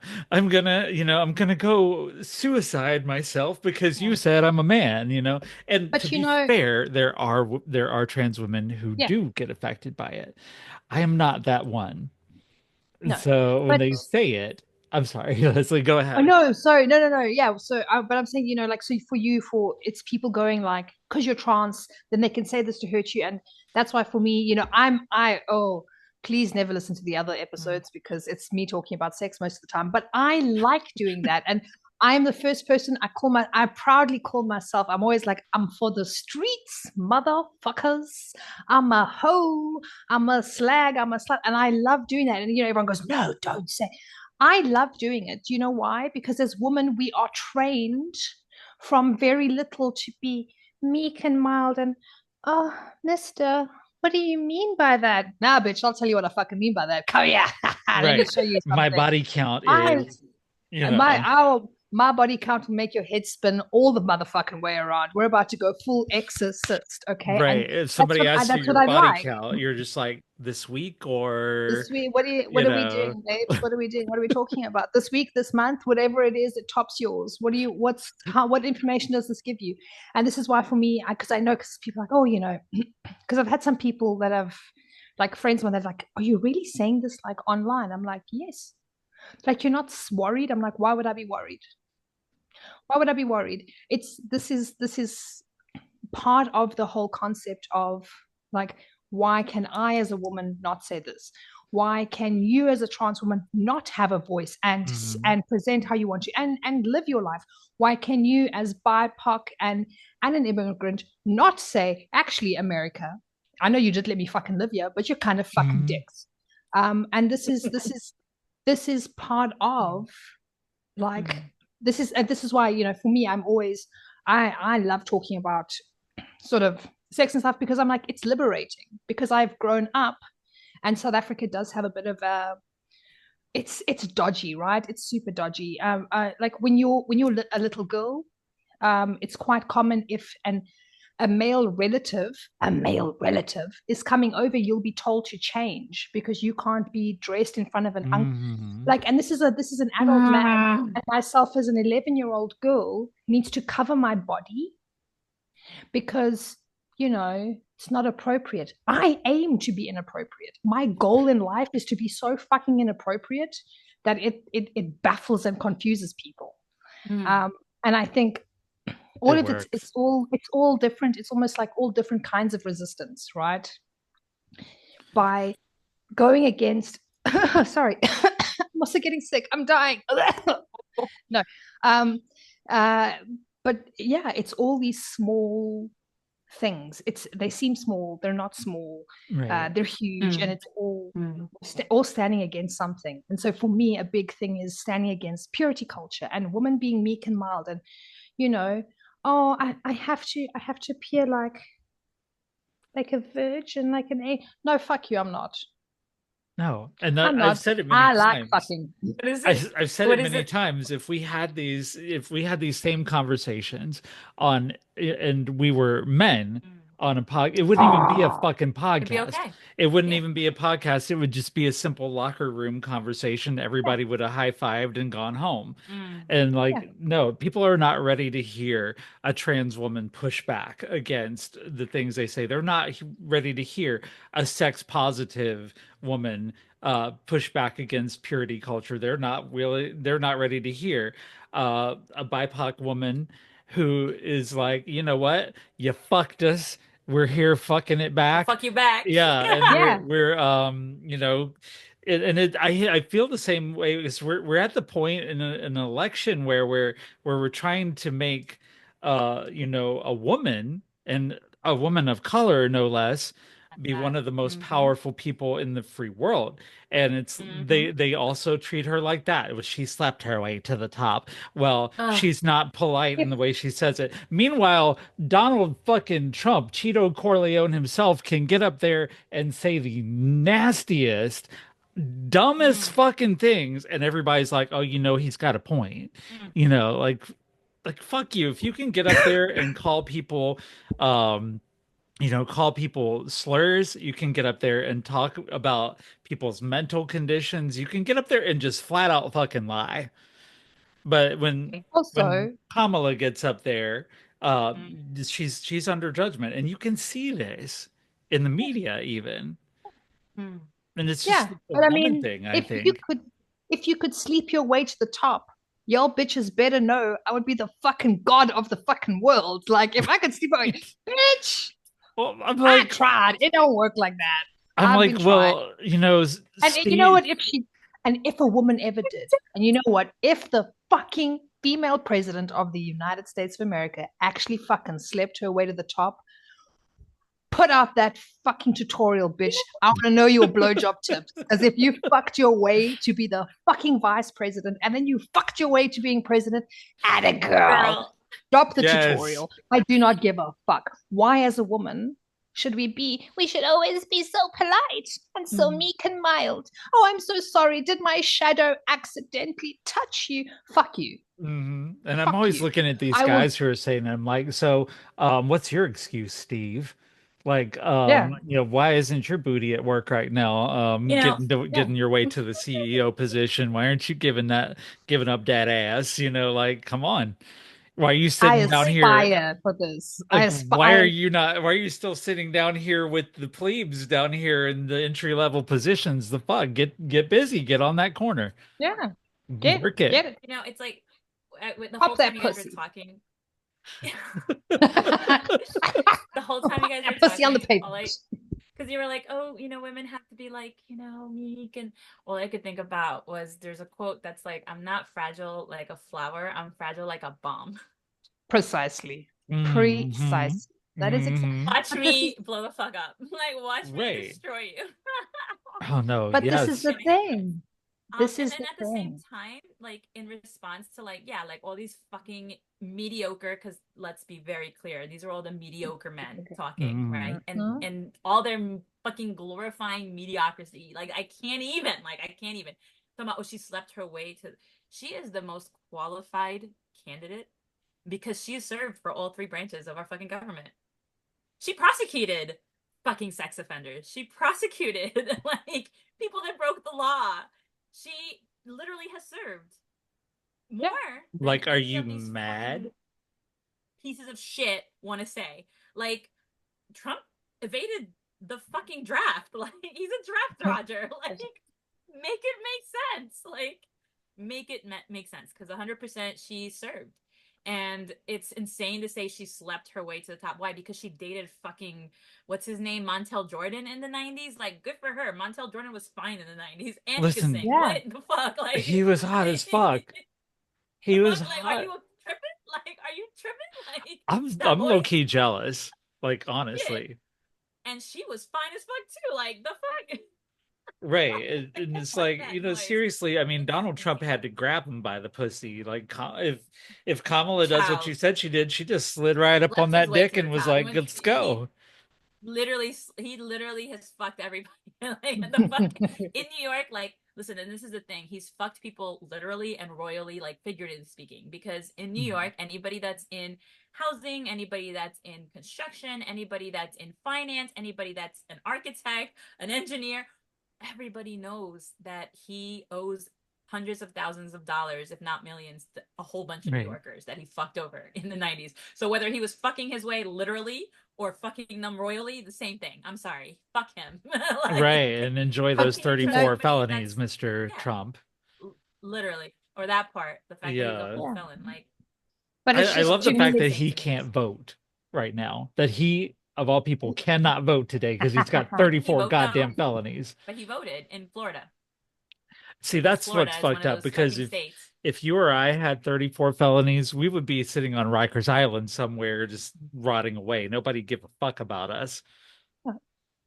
Yeah, it's fucking ridiculous. Uh, but it's just it's when you look at the like, or when because I'm not an American, so I see whatever I'm seeing is from TikTok. When you look at almost the words that they use to insult her, it's very much it is very much going, oh, she slept her way to the top. Okay, so that's where we're on purity culture, and she's not like meek and polite and this and that, and that's again, it's like it's all of these, misogyny. Mm, it's such pure misogyny. It's and this is that you could stand for hours and lecture on everything she's fucking done, and you know what, in their minds at the end of the day, she's a woman. That's it. No, right. And the 100%. supporters are always like, no, it's not about 100%. that. Well, and It's about the economics of it. It's about the the inflation and stuff like that. I'm like, you just tell me one part where Trump talked about inflation that he didn't blame it all on the brown people. Like that's the whole thing he's run on is the brown people are coming. The brown people are coming. Let's be scared of the brown people, you know? Yeah. Like that's all it's been about. And I keep telling people is that the only reason that you support him is because of your fucking bigotry. Like us trans people, we're the icing on the shit sandwich here. We're the ones, like, it's the brown people first, and then, oh, by the way, they're gonna cut your kids' dicks off in school, and make them into girls. that was such Yeah. a wild statement. It's like you come home at a different gender. I was like, girl, what? But I find this with American politics is it's super extreme. Like I watch it, I mean, I watch it sometimes just for the giggles because I'm like, y'all crazy, right? Like you can't just say this. I'm like watching, I'm like, is No. this AI generated? I'm like, oh no, it's real. You just say wild things. Now, South African Parliament is crazy, but it's like it's a fun kind of crazy. But like this, are there any rules for like when you guys have rallies, or is it just like We used to have them come? Okay, years okay. ago. Years ago, In civilized society. when our vice president misspelled potato, he was laughed out of politics. Yeah. He was like, no, we're done with you. You can't spell potato with an E on the end of it. What the fuck? And then we had a presidential primary back in the 2000s where Howard Dean got really excited about he might be a president. He's like, ah, and then that was the end of his campaign. Everybody was like, nope, you squealed like a girl. You have to go. Now we have people getting up on the stage and doing the maddest shit possible. I mean, Trump literally like imitated fellatio at a rally the other I day. got banned for TikTok from that. Like I gave a blowjob to a pickle and Like got 3-day ban. I was like, what? Like, and I mean, it's just the batshit crazy. Like, I can't. So yeah, to answer your question, there used to be rules for me, but Okay, like but Right. now we're they're just all like fucked at this point. Like, we're just Meanwhile, like say with your chest, say whatever you want. Like I like that. Actually, can I be an American citizen and run for president? Because I could just say some weird shit. I could at just be this like, I'll be point, up who there. cares? Like, I I mean, mean, you, clearly, I mean, this is the season finale you've got of little the Miss US Sheila fucking Chappelle over here who gives a blowjob to a pickle on TikTok Live and gets banned for 3 days. But you got Trump who does it in front of a national audience, and wait, it's that's like, what you did to get banned? I did. There was She the did. one it was the one time where I looked at my my violation and I'm like, you know what, TikTok, that's You fair. have a point. That's fair. You're Yeah. not wrong. Like, okay, you're not wrong for that. You ain't wrong there. No, I I'm love like, it. I'll take it. I'll take my 3 days. It was worth it. I am TikTok approved. I don't know how I am. I never get warnings or bans, and I don't know how I manage it because I do. I say the most horrible things that are all anti-TikTok's guidelines. Um, I do shit, and someone else does the same shit, and they get a ban. And yeah, no, Dude, my bulletproof, whole baby. goal tonight was to make Evie laugh like that, and I have succeeded in my goal, and Got it. I'm You going to got it. be okay for the rest of the evening, I think. She's Look at done. this. She's She's done for at this point. We've taken her from crying to laughing uproariously. I know. It's a roller Like coaster, Archie. like you don't It's need therapy after doing a show like this, no, honestly. no. This is our weekly therapy. This is our weekly therapy. Uh, Fucking amazing. I have no words. I didn't realize that's what it was. I thought you got banned for talking about fellatio. I didn't realize no, I didn't. No, she was being related. crazy. I took that pickle and took it all the way back. She's actually the reason why I was craving pickles. I had to go and buy a jar of pickles because of her. And now she's talking about it, so now I want a pickle again. God damn it. I'm dead. Oh, that just made me all night. Thank you Now you want a pickle, right? I can tell. I do, I actually really do. for pickles. LOL. I've got, yeah, I've got like a whole, I got a whole jar waiting for Hungry. me tonight. I'm gonna have a I've party. got a Wait, whole but jar. like, this is actually so real. I never ate pickles until last year. Like, I never liked pickles until last year, and I'm talking about pickles. Like to be very clear, About pickle I am pickle. actually literally talking about pickles. We are talking about real genuine The pickles. actual dill. What did you say But now? The I what? The other never D tried word. pickles. Dill. Literally, well, I never liked them until my best friend was like, "Have you tried these? These are called half sours." And I'm like, "What does that mean?" They're a little crispier and they're not like cooked down as long. And I was like, "Oh," and I fell in love. And now I've tried every type of pickle that there is to try. And again, we're actually talking about pickles, people. Right, right. I've tried the literal pickles. Don't Trust worry. On me. this podcast, More you power to. I was about to say on this podcast we don't use euphemisms. I just say dick. I just say it. I'm just like, Barbie, who seems to enjoy the pickles. But I Yes. personally was literally talking about pickles. oh no, no, no. I don't know if you've heard our other episodes. I will literally just say dick. I I think love on one of the that. episodes I was talking about David the dermatologist with the dinky dick, and that was the name of my date, of a date, of one of. Please wear And a crown. he's just David the dermatologist with the dinky dick, and that is his name. Mhm. And It he's earned wasn't, it it, because he's and he's earned real. it. He earned it. He just an itty bitty baby. That was a one Oh, and done. that's so unfortunate. That I'm is so sorry. You don't even understand how upset I was because I live in Switzerland and I know that Swiss dick is premium. Okay, you think Swiss chocolate is good, you think Swiss cheese is good, Swiss dick is another level of good. And then my first bad Swiss dick, I nearly cried. I saw this and I was like, God, you have forsaken me in my hour of need. I was going to turn from my wicked ways and you did me dirty, fucker. Satan, I'm back with you, bitch. Now I gotta go sleep with more. Now I gotta go Listen, sleep with more people. we've got 4 other episodes. You can binge them and just listen to this slag talk all day. But yeah, Last week was terrible. Don't listen to last week. That last was another week level. we basically, I think we were this close to Actually, actually fucking on the show, you and I. I actually did Yeah. watch a little bit in preparation for today, and I was like, oh, Yeah, we wait. have a whole will they won't they thing that goes on, and yeah, it's complicated, but Ooh, no, I can't wait. no, it's oof, yeah, mm, hot. But her hormones were going and I was ovulating. So it was a bad Oh It's a time. no. whole thing. Yeah. And I know what that's like. I I haven't ovulated since I was 29. maybe we need to do this with Swiss men, like have them wear, like as I was saying, talking to some friends of mine that came out of like conservative Christianity, like I did, and we both went to Christian colleges where we were not allowed to fuck before we were married. Like you wait till you're married to sleep with this person. And I said the thing I think we need to have is men. We need to have a name tag on them that has their name and their dick size. So Yep. if because if we don't get to explore before we get married, we should at least know what is about to get into me. You know, I'm Yeah. like, Yeah. I need to know. I need to, I'm gonna well, be do you honest. know? Honestly, No. I'm gonna be So honest with you. They tell on themselves.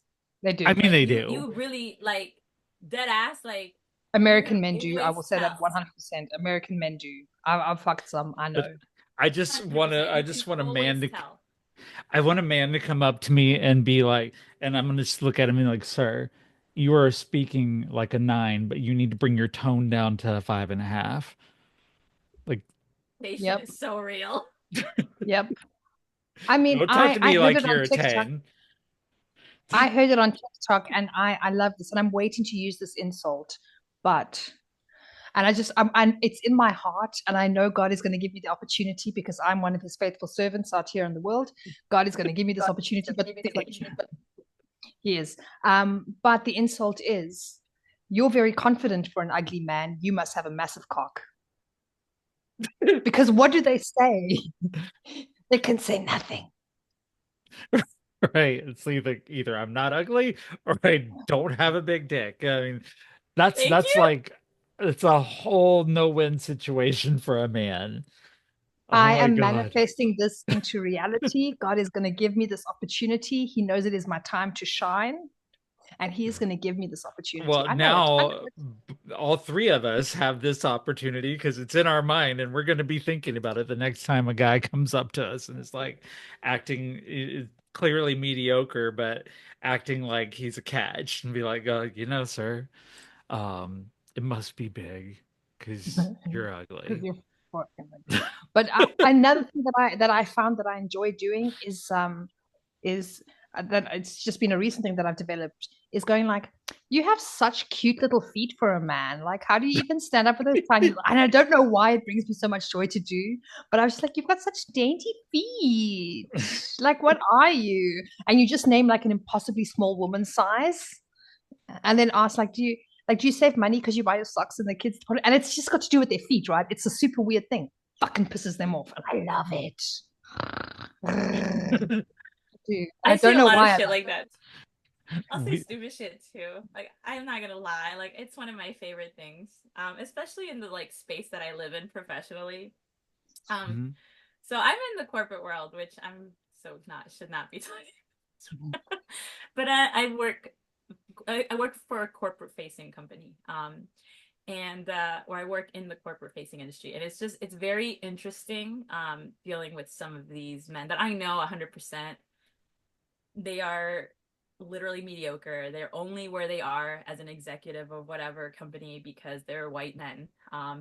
And the white men don't actually have to strive for anything. They could just be mediocre and will still get celebrated. Let's Yeah. be for fucking real, right? Mhm. So it's always fun. It's actually always super fun when they try me. When they give me the we should wait until your CEO is here. And my CEO, and I love him so much, he will be like, yeah, I'm gonna ask her and defer to her, so you need to ask her. Like there's been moments where I've had conversations with men that are like literally trying to like step on my fucking neck and like step over me and be like, oh yeah, and I'm like, yeah, but guess what?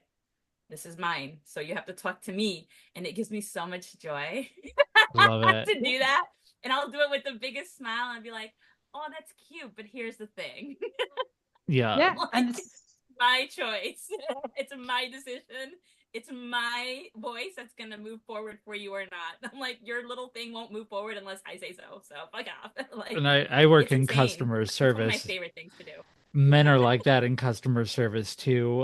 Whether you're cis female or even trans female, as soon as they hear the name Sheila, they're like, "Well, obviously, I have a dick, and I know more than her, about this device that I've called in for help with, because I don't know what the fuck I'm doing." And let me tell you, if you've ever worked in tech or worked in technical support, men will fuck up their devices way worse than a woman ever will. Way worse. And they'll yeah, just let be like, Ashley "Here, Madison be. Rage. give me the No. give me the phone. Give me the phone. I'm gonna talk this out. I have a dick. I can do tech stuff."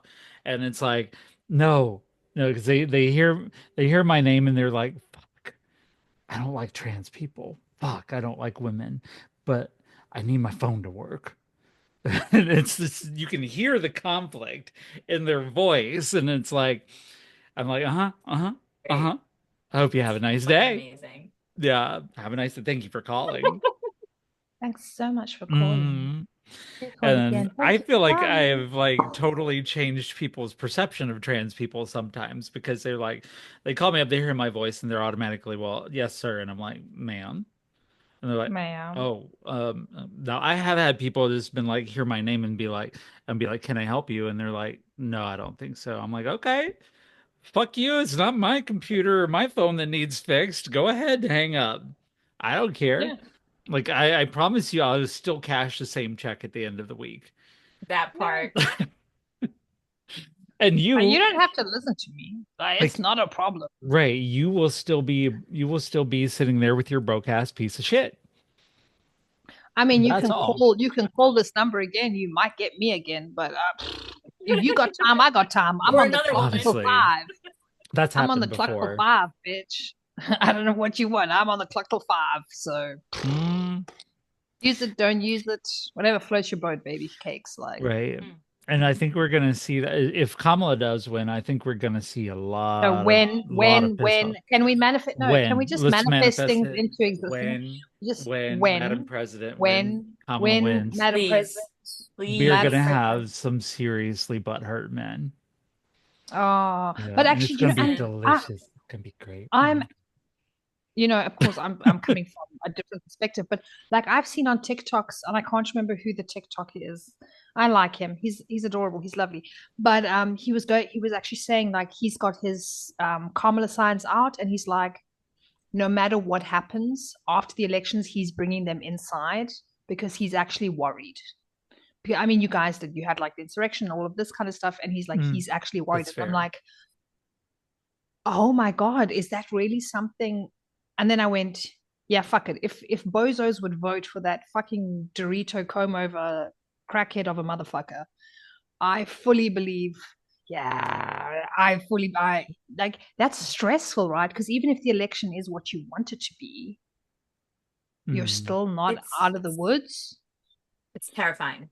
it's Um, terrifying. especially so living, and I know that Sheila can speak to this as a trans woman. It's absolutely terrifying. As a BIPOC woman, it is terrifying. Especially where I live, because I live in a red little dot in New Jersey. And so I'm gonna be honest with you, for a very, very long time, I didn't even tell people how I voted. I think the very first time I ever publicly announced it on social media, and like back in the day, and I'm aging myself, I was a blogger for a very long time. So like the way that my career started was I was a blogger back in the day. We weren't influencers, we didn't have social media. We had an actual website. So you were like, oh, that you did. I think you said you had somebody from American Idol on or whatever. Mhm. So I was a public figure. I did a lot of different shows. I was on morning news all the time. I did a documentary in 2016. Like, so I was a public facing figure, and I would do home shows and travel the world and the nation, speaking on behalf of brands and speaking as like, it's not an influencer because that's not what it was called back then, but as a blogger. And I never in those 10, 15 years of blogging ever announced to anybody like that I was a Democrat. And again, I actually and I say this on social, I was actually a registered Republican for the majority of my life because I was brainwashed as a kid, and as an immigrant. And I was raised in a hyper religious right wing household. You talked about going to Christian college. Only reason I didn't go to Christian college was because I got knocked up and kicked out. But Lucky I'd gone you. accepted to And Christian watch me. college. You can I was watch gonna me go to use Christian it. I college. absolutely not. I had a Mm. record contract for Christian music. Yeah. Oh my So goodness. I never told anybody like who I was voting for until the very first time that I publicly announced to the world that I voted and voted blue was Obama. That was the very first time that I ever said it Mm. out loud on a social media. And it was one post, and I took it down like 10 hours afterwards because I was scared. Because I was like, I'm a businesswoman, blah blah blah. Like I was afraid, but I was overjoyed that a black man became president, like Yeah. a person of mixed race. Like that to me was Right. huge. And I voted for him, you know. And now we can get into policy and we can talk about how, like, yes, he actually in a lot of ways disappointed what I wanted, and that sucks. But at the same time, he also did a lot that I wasn't disappointed with. And we can talk about that. I'm very honest, I'm very open. I'm not like you know how some Trump supporters, like we talk about this all the time, like where they're like, you know, Sheila, we've had this conversation where like no matter what he does, there is no fault. That's crazy to Right. me because I am not like that. If a politician that I vote for doesn't do right, you best believe I'm gonna be fucking calling his office every fucking day and letting him know or letting her know, hey, guess what? I voted for you and I expect you to vote for my best interest, and this is not it. Like I have done that here in New Jersey. You know, I voted for Cory Booker, and I made sure when the time came that I called his office and was like, if you don't vote the following way on the following issues, I wasted my vote with you and I will never vote for you again.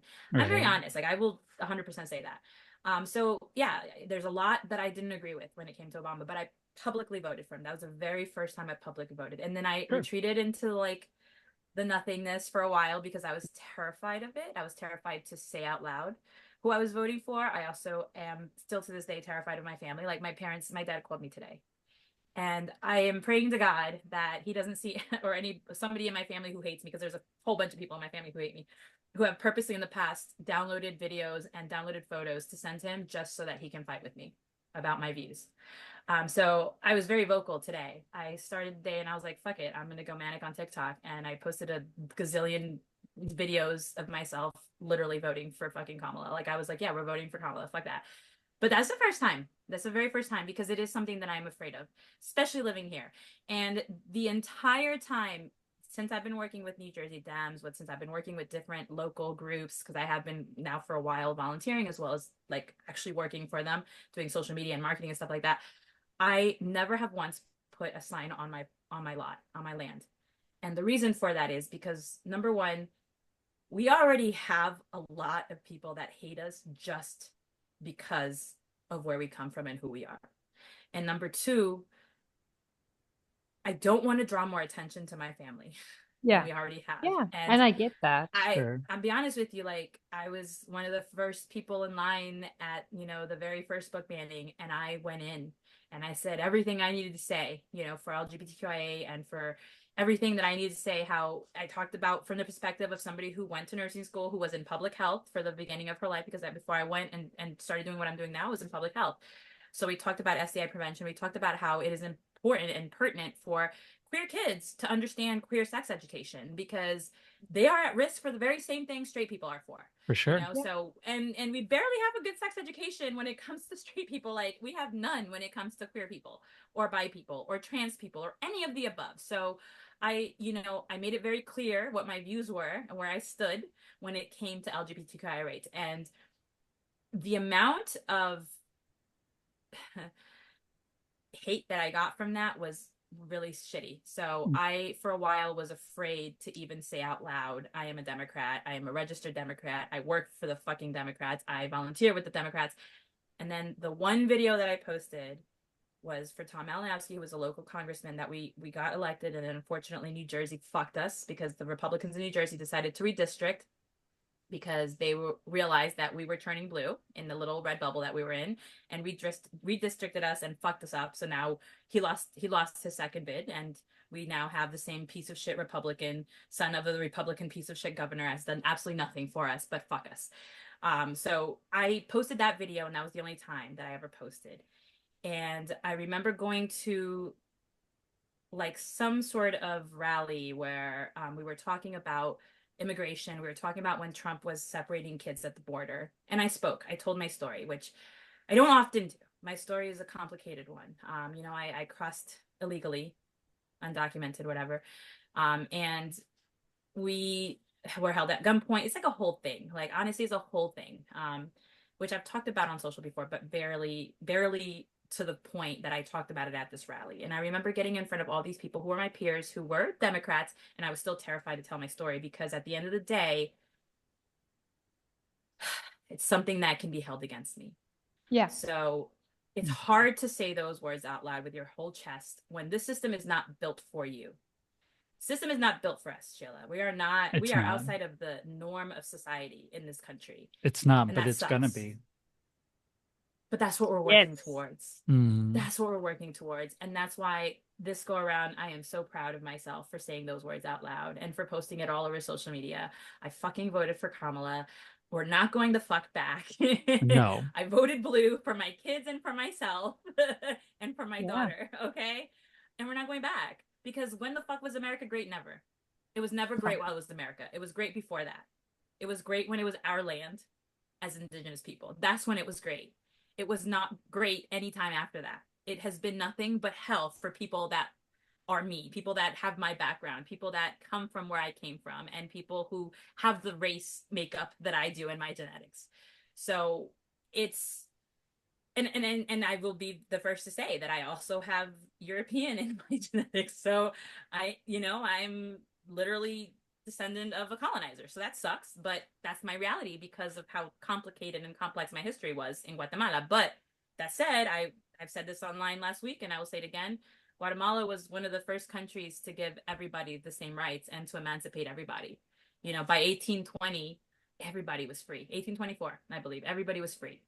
And why do we have such a great range of indigenous people? Because we protected our indigenous people. We never took them out of their home. We never forced them into a reservation. We certainly didn't bury them behind the schools that we forced them to assimilate mm, into, like mm, Canada and the US did. mm. But it's a complex history. It's a very fucked up history. So it's not always easy to say those things out loud. So I'm proud of us, Sheila, because we are saying those things out loud, even though we know that it could be to the very detriment of our family and our people.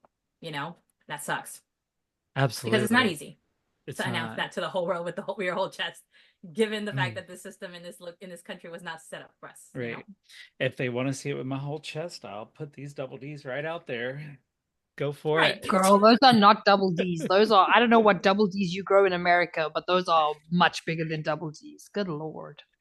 I mean, but I we have are boobing. sorry, I got a little flustered there as Barbie's talking we got about my tits. distracted by the boob conversation. Yeah, So I real. mean, I I was mean, like, wait, your mine are not double D's. they're all right. I mean, hey, I'm not gonna Yeah, say what is anything. happening? What is in America's milk? Because y'all got big ass boobies.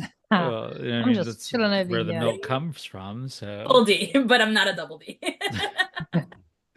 Well, I mean, hey, we've been here. We're coming up on the end of the show here. We've talked about a lot of important things. We've gotten a little silly. We've gotten a little serious, and it's been amazing just sitting here and really actually getting serious on what is in all actuality an extremely serious day. This, like I said, this will be out after the polls close, so we're not going to be influencing anybody else.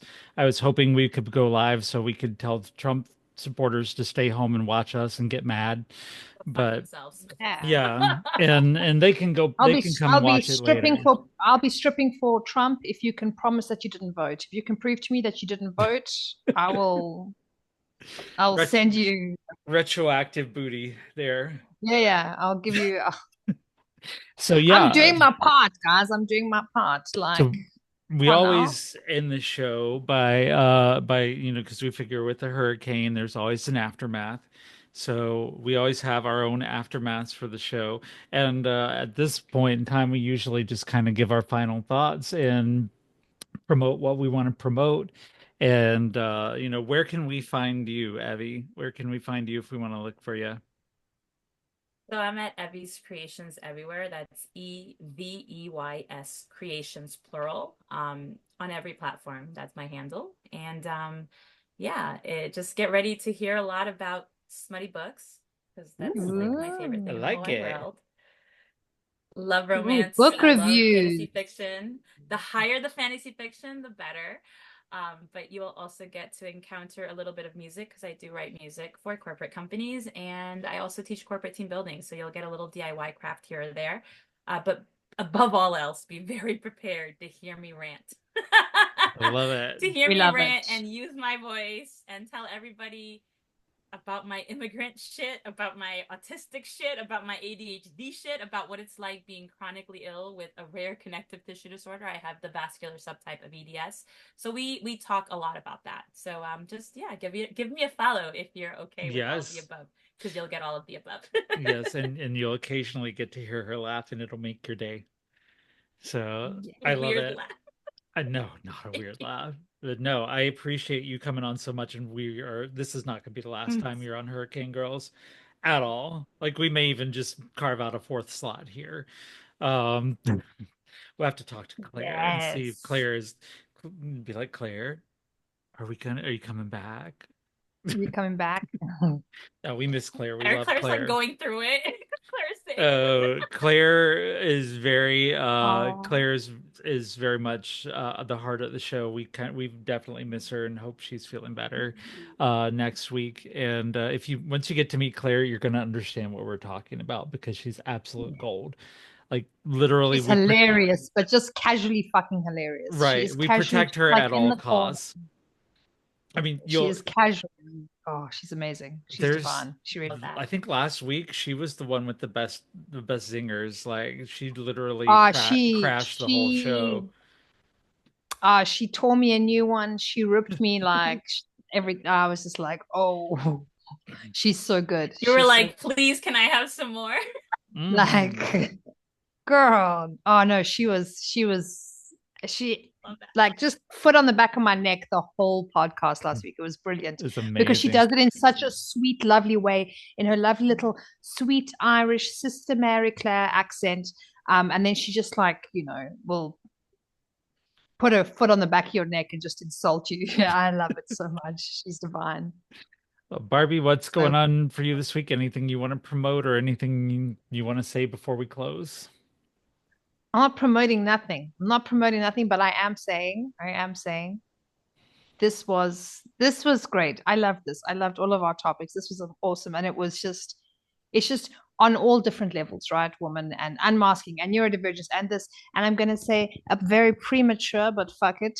Congratulations, Madam President. Well done. Mm. You beat that orange fucking meth head psychopath with his psychopath friends. And to all the other fucking Trumpy supporters, don't be sad because you lost. Just, go and hide somewhere. You're not welcome in Europe, so don't fucking try and come here. We don't want you. Um, but yes, a premature congratulations from Switzerland. We look forward to seeing what you get up to. And if you get up to any shit that we don't like, best know We're gonna say we're going to get you. something. We're going to say something about it. But yes, premature Yeah. congratulations. Kamala Harris, Mm. well done. Madam President, let's Mm. go. I think Your ears to that's God, yeah. bro. Like from your mouth to God's ears, because fuck, Mm. like, please. Like yeah, And I do want Manifesting. to say I'm it's not even a okay. religious person, but yes, Yo, if you're out there, he Xenu, said. whoever, make this He said, happen. so what did he say this week? He said something like the fucking buffoon that he is. He said something. What the fuck did he say? But I remember like I was watching, and I try not to watch him, but he said something, and I just was like, LOL, you are never going to win. Like I was in that Never. moment so sure of it because of how unhinged what he said it was. So I'm Mhm. hoping, ladies, that's what happens. Like I'm hoping from your mouth to God's ears that we Yeah. fucking, It's whether you're manifested. religious or not, Sheila, because I have It's my complex history manifested. with religion, but I need him not to win. So I am, but I also wanted to say thank you. Thank you guys Of for course. letting Yeah. me come here. And Sheila, And what's your ladies, aftermath? thank you. She needs to My give hers. aftermath, Yeah, what's basically yours, follow me mama? at Sheila Chappelle on TikTok. She's That's everywhere. She's just Chappelle with two P's, two L's, and two E's, except the E's are not next to each other. Just whatever happens here, we're manifesting a win. But We are. whatever happens, just take care of each other and Yeah. Look after yourselves. fight for women and fight for especially minority women. And we need to stand together because if this goes any other way than what we are hoping for, then we got a long fucking fight ahead of us and we need to get ready to kick Yes. some ass. So Yes. I'll be Absolutely. the one Thank you that so puts much that for out there. joining us. Yes, Thank thank you you, so much. Evey. Thank you Thank you so for having much. I me. loved it. Love you, Yeah. ladies, so much. Thank you. For the missing Hurricane Claire, Hurricane Barbie, and Hurricane Evey, I am Hurricane Sheila. We are the Hurricane Girls. We will hopefully be back next week live.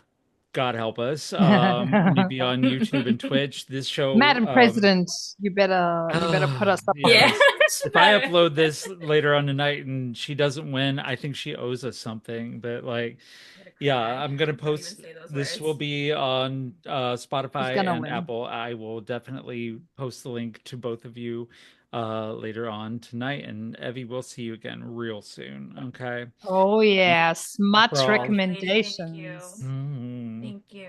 So we're gonna It was say good it was so much night. fun. Good night. Good night. Kisses, kisses, kisses to all of my blue people. Hurricane Girls out.